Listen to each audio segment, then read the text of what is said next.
Now it's my pleasure to introduce Dr. Chip Espinoza, who co-authored the book, Managing the Millennials, and is professor of leadership at Concordia University, and who's been cited by many of his students as being the most impactful professor of their entire collegiate career. He focuses his energies on bridging the gaps between the millennials and the baby boomers, the text message generation and the telephone generation. And so please join me in welcoming Chip Espinoza.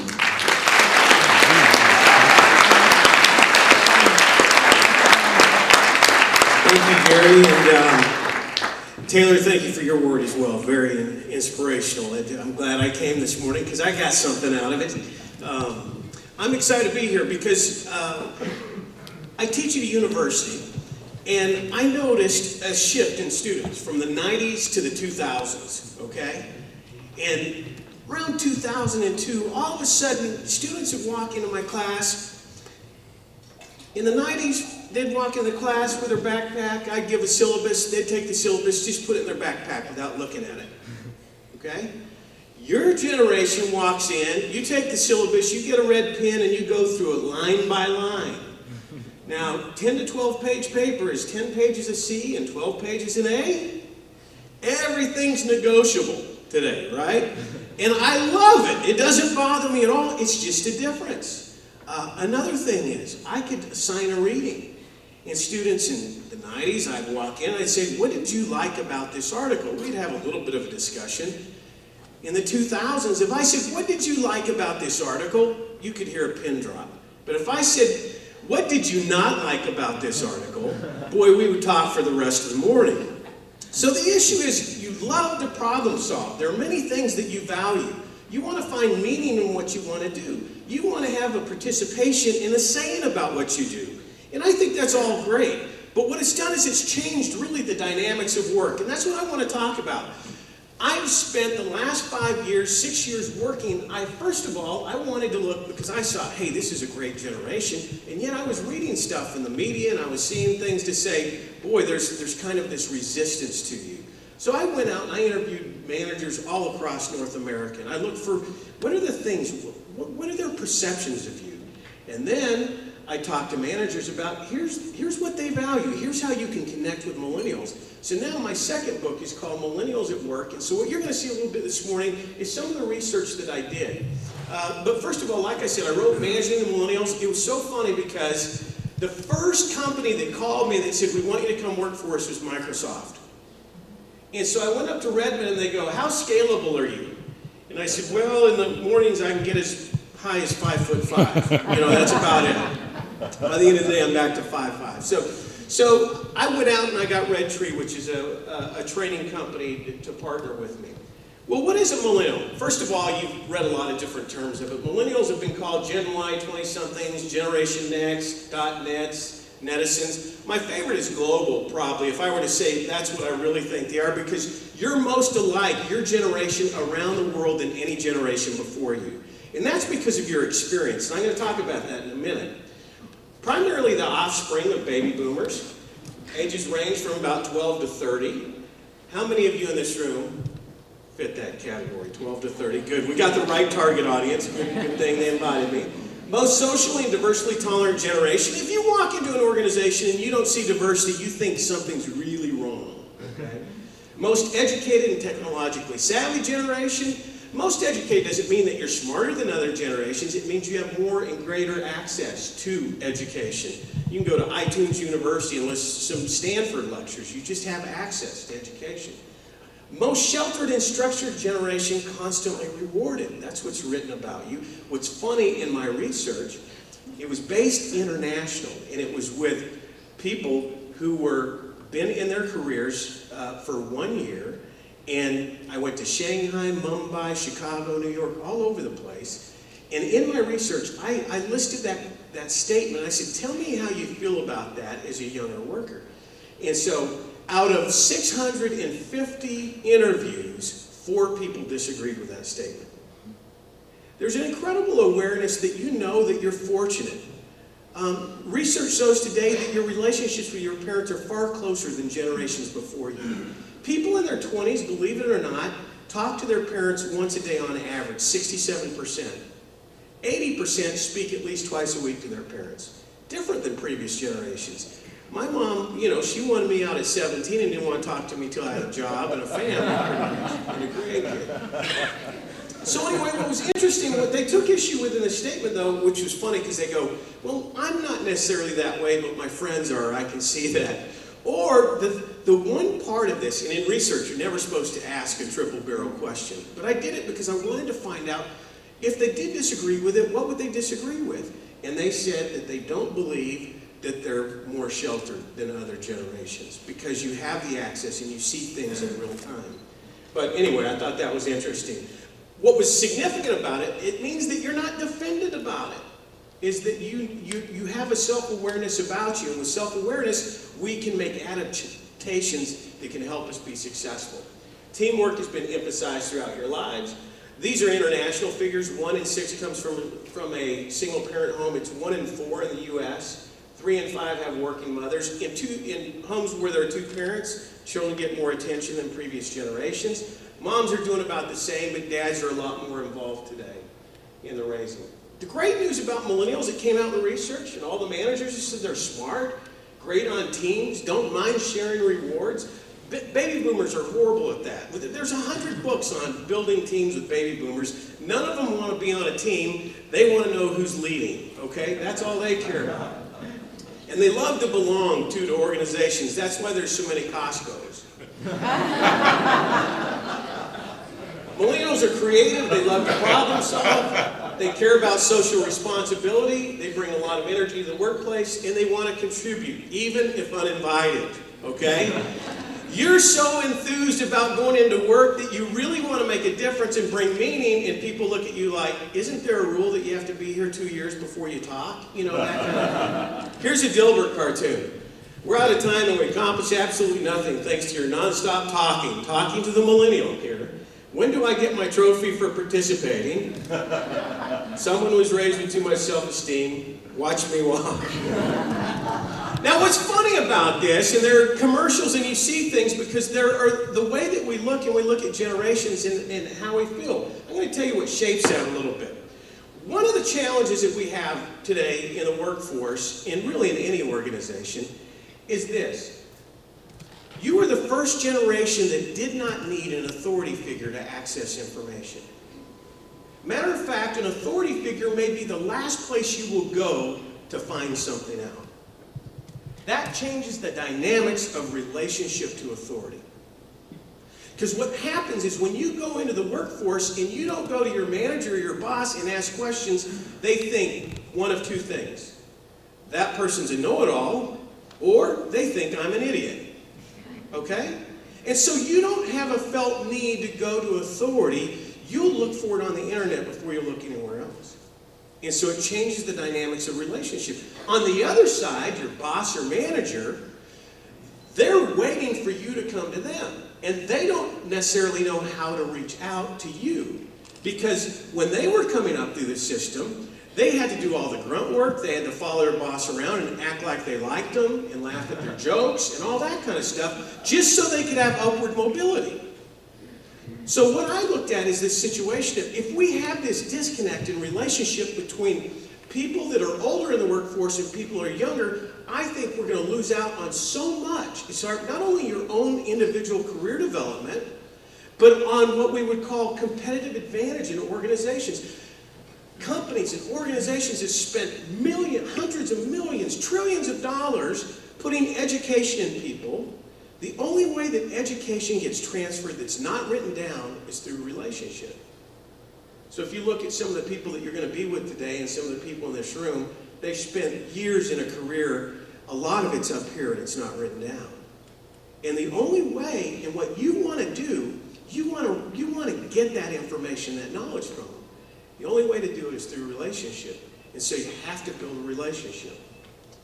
So, why do you matter? America alone is expecting a retired population increase from 35 million people to over 70 million as the baby boomers retire. Now, by the way, you're going to be coming out of college, I think, at the perfect time, okay? Unlike, the last 6 years for people graduating, you're going to be coming out at a great time, I believe. Here's, the County of Orange is a client of mine, a crime lab and public defender's office, several different agencies. A workforce audit of the County of Orange in California reveals that 60% of its workforce will be eligible for retirement in the next 5 years. By the way, you couple that with a hiring freeze for 4 years, you've got real issues in finding and recruiting people for these jobs. Now here's why you're so important. There's over 80 million of you. The other largest age cohort that's working right now is the baby boomer. But like I said, they're moving out. Today there's a lot of tension between the generations of millennials and baby boomers. It's because, guess what? The largest group usually gets to make the rules. And the boomers have made rules for years. That middle group, the GeNext, they really came into the workforce wanting to do some things, but only 38 million. So you know what the baby boomer did to them? They gave them the smackdown. No, you're going to do it this way. Matter of fact, Generation X is what I call relationship brokers at work. They understand the millennial and they understand the boomer. Matter of fact, Gen Xers, when you go to work, look for a Gen Xer and just copy what they do. They've learned how to manage upward and get everything they want, okay? They're genius at it. So here's the projected workforce internationally. 42% will be millennials by 2015.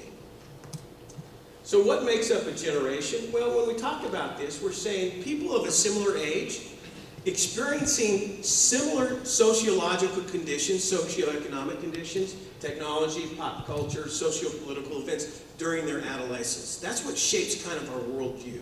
And that's when we talk about the different generations of how it shapes the way you think about things. That's why if you pick up the Moscow Times and you type in millennial, you'll read similar comments about millennials in Moscow that you will be reading in Monterrey, Mexico, or in New York, or in Orange County, about how they're experienced at work. Now here are the different generations quickly at a glance. The builders, 1926 to 1945. We have any builders in the room? We better go recruit some. But anyway, the baby boomers, 46 to 64. Okay. Generation X, 65 to 82. All right, great. And then the millennials, 83 to, well, we know you're the dominant group here. You're setting the agenda this morning. So here's some of the things that you experienced. I'm not going to talk about the other generations, but here's some of the things that shape the way that you think.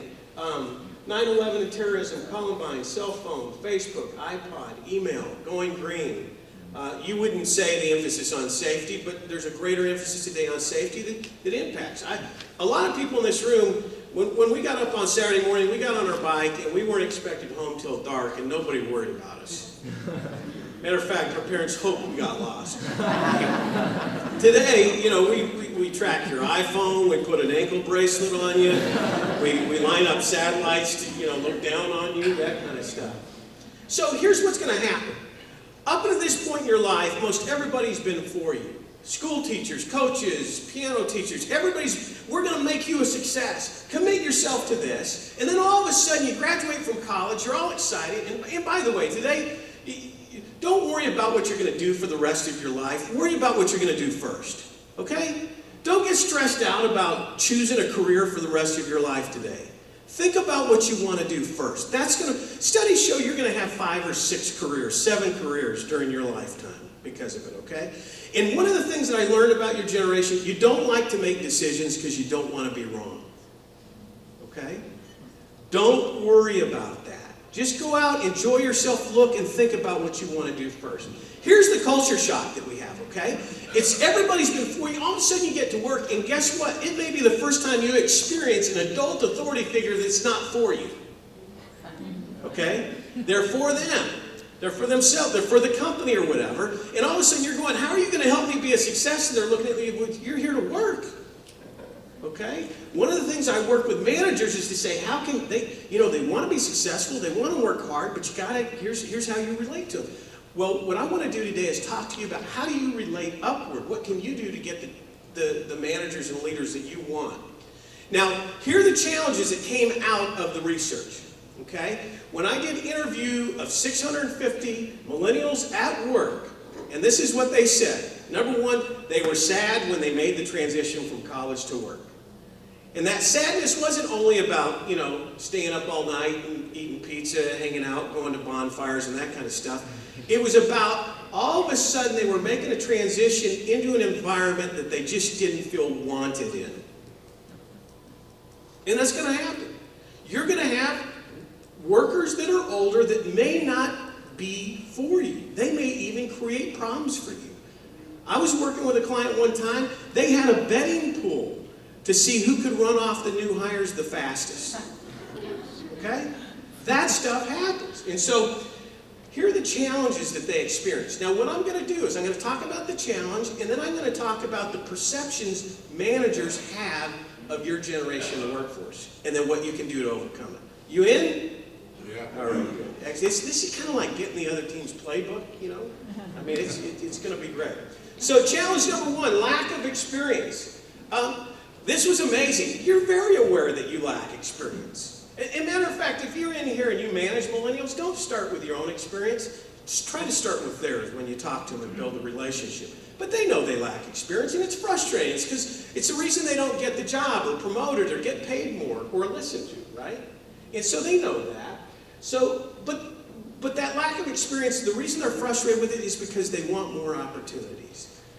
They have high expectations of themselves. Managers perceive millennials to be myopic, means that you only care about what's right here and what impacts you, and you're not thinking about what impacts everybody else. So one of the skills that you can do there is seek out mentors. Learn the big picture. What's going on here? Today is a perfect example of an activity of seeking out mentors. And by the way, I would call you in this room today the 20%ers. The 20%ers that I found in my research got promoted faster than anybody else. You know what they did? One thing that they did, they could communicate to people older than them. They would start conversations with them. That one thing, if you're a parent of a college student here, teach them to talk to authority. It makes all the difference in the world. So seek out mentors. Identify people with experience in your organization or things that you want to do. Challenge number two is a lack of patience. You lack patience. You want it all today. Because you live in a very instant society. You can get most anything you want today. You can get things monogrammed, personalized in 2 minutes at the mall. I mean, it's just there for you. You want to be promoted faster. You want to climb the ladder faster. Managers perceive millennials to be indifferent, that you don't really care about customers, you don't care about processes, you don't care about how things have been done before. Okay, so what we need to do here is understand your current role and its importance. Find out what is the importance of this role in this organization. What do I do that adds value to this organization? And understand that so that you stay focused on what adds value to the people that hire you. Challenge three, being perceived as entitled, okay? This is one of the number one things that you'll read about your generation. Oh, they're entitled. They want it all today. They want a corner office, and they want promoted within a year and those kinds of things. That's what you'll see. You're not really that way. I mean, you're ambitious. You don't expect to get something for nothing, okay? That's a perception. The key is that you want to be rewarded for your work like anybody else. Here's two skills that can really help you right here. Show gratitude and express your appreciation. Those two things will overcome the entitlement perception. If you simply look at people and tell them thank you for what they did, if you write them a note, if you acknowledge it, show that you're grateful for what they do. Now that may sound very simple, but guess what? For those of us who work, there's a lot of people that don't do that. One way to separate yourself from the crowd is to show appreciation. Okay, challenge number 4, not being taken seriously. Now this is because you come out of a school with ideas about ways you want to do things and you want to make your mark. I was interviewing a YMCA director, okay? He was the youngest they'd ever hired in the country. And he says, if I can't make my mark on this organization in a year, I'm out of here. And so I'm thinking, oh, you must be talking about the local Los Alamitos YMCA. He goes, no, I'm talking about internationally. I go, this is a legacy organization that's been around forever, and you're putting your mark. That's the expectation he had of himself. And that's understandable. You come out really wanting to make a difference. And I'll tell you what, Taylor is one of those people. Look at what he's done. He really embodies what all of you are about. You want to make a difference with your life. And that's awesome. The roadblock you may come across is just not being taken seriously. The way you overcome that, simply, is to take responsibility for everything under your control and be respectful. Okay? You want to be taken seriously. Look at dress codes in companies. Look at what you have to do. And understand it. Make the effort to fit the culture that you're in. Then change it. I'm not saying that your ideas are wrong. I like to go cash sometimes too. But the issue is fit in and then change it. Does that make sense? Good. All right. So, the next one, challenge number 5, getting helpful feedback. Quite frankly, managers are really bad at giving feedback. Unless it's really that you screwed up, okay? If you've done something wrong, you get it. But to just get feedback on a regular basis is very difficult. And the reason is because in organizations, managers are overwhelmed and they're busy, or your boss. So one of the things that's frustrating to these younger millennials in the workforce is just getting feedback that's helpful. By the time they get it, it's too late a lot of the times, okay? So you just want to know how you're doing. That was another change I saw in the students. Like, I could go like 2 weeks without grading a paper, but if I went 5 days without grading a paper today, it's like they want to hang me, right? I remember I gave a student an extension of a week on a paper, okay? And I gave her till midnight on Sunday night to turn in the paper. She turned it in at 11:55 on a Sunday night. She emailed me at 7 a.m. on Monday morning and asked me if I read the paper yet. So you love to get feedback and to know how you're doing. Managers perceive millennials to be defensive, meaning that you don't take correction very well or feedback very well, okay? So one of the things is that when people do give you feedback that you think is even negative, don't react to it. Don't blame them for it. Try to look and take ownership for that. The skill is to initiate on your own and ask specific questions about your performance. If you're not getting feedback about how you're doing, go. If you did a project and you could go to them and say, on a scale of 1 to 10, how did I do on that project? If they say a 7, don't get mad or frustrated. Just say, what would a 9 look like? What would I had to have done to get a 9 on this? That's how you have conversations and get the feedback that you need so that you can constantly improve and get to where you want to go. Challenge number 6 was understanding what's expected of you. The problem in organizations, there are a lot of assumptions that are made on both sides. And a lot of times in leadership, because they've been there a long time, they've been doing the job a long time, they assume that you know what's expected, even though you don't. Couple that with you not really looking to build that relationship or to find information out from an authority figure, it's a recipe for disaster.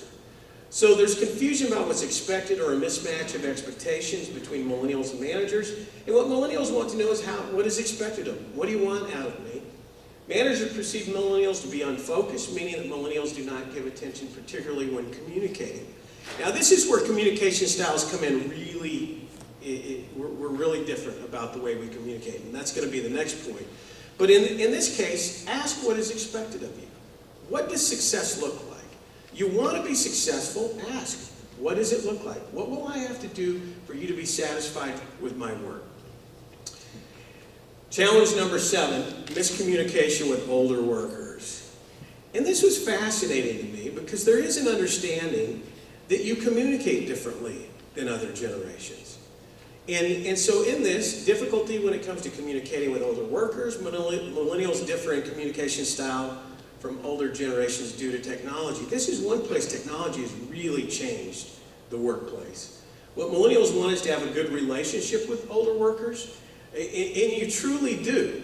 It's just that sometimes you just don't get them, and they don't get you, and it creates the distance. Managers perceive millennials to be abrasive, meaning that you come across as curt and informal. I got a story the other day in a company I was working in, and a millennial employee was talking to her manager, and they're just having a conversation. In the middle of it, the millennial walked away. And so the manager was standing there like going, and so the millennial came back and picked up the conversation again. And so the manager said, I didn't get that. She goes, well, it's kind of like texting. I can say this and I can walk away, do something else, and come back to the conversation. It was a pattern of communication that they used. They laughed about it and they talked about it, what was different. The skill, what we have to do in communication with older workers is to build a relationship with them. The number one powerful thing that you can do is build relationships with older workers. Not only your bosses and managers, but you can learn from them, grow from them, get their expertise. Now, here's a tip I want to give you, just on communication. If you're at work, or even now, an authority figure, if they email you, email them back. If they call you, call them back. If they text you, text them back. Use their preferred mode of communication to establish the relationship, and then from there you can branch out into whatever you prefer. The fact of the matter is, you're an incredible generation that has a lot to offer. There are perceptions out there that are going to be barriers, and you're going to meet them, and you're going to face them, but you can overcome them. I tell managers that I train, the people with the most responsibility in an organization have to adapt first. That's just the way it is. That's what business is. That's reality. But what I tell your generation when I train people all over the place is I say the people that want the most responsibility will be willing to adapt first. The skills that I've given you are skills that will help you adapt in the workplace. If you use them, I can say with a lot of certainty, because of my research, that you are going to stand out among your peers. And that is going to be critical, because when you see this exodus of the baby boomer, you're going to see people your age moving into management, moving up in organizations way faster than generations before you. It's going to be highly competitive, and if you're willing to make the adaptations, you're going to rise to the top. Thank you very much.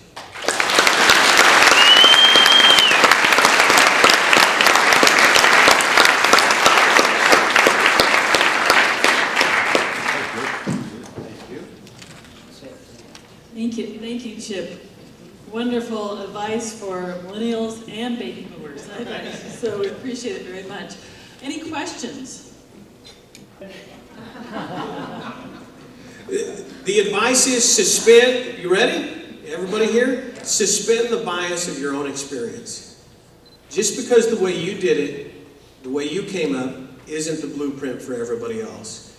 That's probably the best piece of advice that I could give to people, is to suspend the bias of your own experience and try to start with theirs.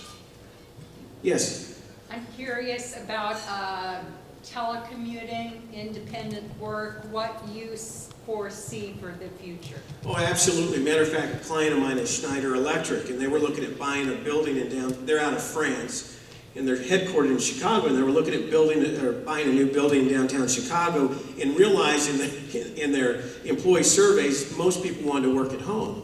And they were saying, we don't need all this square footage. We can get the employees, give them what they want, motivate them, and cut our cost on buildings. So yes, it's going there. I think the key, millennials, when it comes to technology and telecommunicating, here's where they are, okay? The baby boomer lives to work.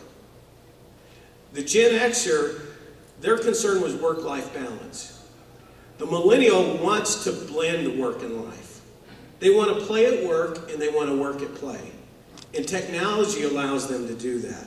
So it's only going to get more and more that way in the future. Absolutely. And here's our problem in organizations, for those of you company owners and everything else, is that our benchmark for whether somebody's successful or not, or our metric to know if they're doing their job, is only if they're there 8 hours a day. That metric's not going to work in the future. We've got to find out ways to figure out, are we productive? Are we producing? Are we doing what we need to do? And it's not just about punching a clock in the morning and punching in the afternoon to say, I did my job. Good question. Yes? Okay. Whoop. Wait, you like that? That's my timer. Go ahead. I'm sorry, go ahead. In the domain of education, can you comment on the concept of the bell curve and how that's changed, if it has, and how? It has changed, I believe. There's a great book out for anybody it's called Academically Adrift. And what we're finding is because of this negotiation of this younger generation, we have what we call grade inflation. And where professors don't want to give bad grades because they don't want to put up with, number one, the student, but the student's parents calling and trying to get them to change the grade. So that's one of the, by the way, I do corporate training all over the world. We have parents that call the hotel to make sure it's ready for their kid who's already 25 years old, who's been employed for 3 years. We, particularly in Orange County, I tell you what, we've got a lot of helicopter parents here, right, where they just hover and fix everything. Here's another thing I want to say quickly to those millennials in the room, is it's okay to fail, but learn from it. Don't be afraid to fail. I'm afraid that we've done a disservice to you to some degree is that we won't let you fail. I know a story of a mom who did the final for her son in Laguna Hills because he was going to fail. And all she's done is prolonged his problem in life. So don't be afraid to fail. Learn from it. Grow from it. Move forward. Yes? Your thoughts on millennials managing other millennials and Gen Xers? I love that. That's my third book. And I have a conversation on Friday about that with my publisher. I love it because I can tell her this. So what it is millennials who manage people their same age and older. The same rule applies. Find out the experience of the older employee, what they value, what they want out of work. And what you do is actually relate to them where they are. Now, when managing your own generation, millennials who manage their own generation are as frustrated as anybody else with them. Here's the key.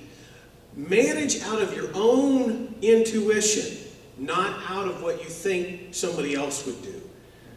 One of the greatest dangers that you can do to lose trust and credibility with the people you manage is to manage them like somebody else would manage them. So be true to your intuition about what you would want out of a manager and you'll be good at it. What about the next generation after millennium? Who do you think, what's that generation going to look like? That generation, there's a lot, they're starting to come up. The first people that look at generations are marketers because they want to sell stuff to them, right? So what we're looking at that generation, there's some data out there that suggests because of the Great Recession in 2008 that they may be more conservative. The millennial generation is very optimistic, right? They think they're going to have a better lifestyle, equal to or better than their parents. The Gen X generation thought that they would not have a lifestyle equal to their parents. They're more of a pessimistic generation. This next generation, I think, will continue to be optimistic, but I think maybe more conservative fiscally because of that. But we'll see. Hopefully I'm around to study it. Yes? Today, many teams are afraid to call because they're much more comfortable with texting. So how do you think that would affect them in the job environment? It's going to hurt you. You need to learn how to use the telephone because a lot of people still do in the workplace. And one of the biggest frustrations to people at work is people who won't pick up the phone. I had a program director that organizes my conferences and stuff. And I said to him before I went to lunch, I said, find out where the screens are in the conference center. And, so I come back from lunch and he's looking for a schematic online. And I said, well, where are the screens? He goes, well, I'm looking for a schematic of the convention center online. And I said, dude, pick up the phone and call the lady. And he goes, this is easier. I go, look, if your generation was running the world, it would be easier, but my generation still is. Call her. I say that in jest, but it's a great question. The ability to communicate the way they communicate is critical. I'll tell you another problem your generation has and that you're afraid of. If we put you up in front of a whiteboard and ask you to take notes, you hate it. You don't like to handwrite. You like to text and type and data enter and that kind of stuff. That's going to change stuff too. To put you in front of a room and give you a marker on a white pad, you go, oh my, it'd be horrible. One last thing I'll share with you is that one thing that I think that you're going to have to learn through and get through as a millennial, and I titled one of my chapters this, is ambiguity is your kryptonite. Ambiguity is your kryptonite. And I say that to say that when you make a commitment to do something, you want guarantees. And the world isn't full of guarantees. You just need to make the commitment and do it. I'll leave you what my grandfather said to me. He says, Chip, invest in yourself before you expect others to invest in you. And that's what you're doing here today.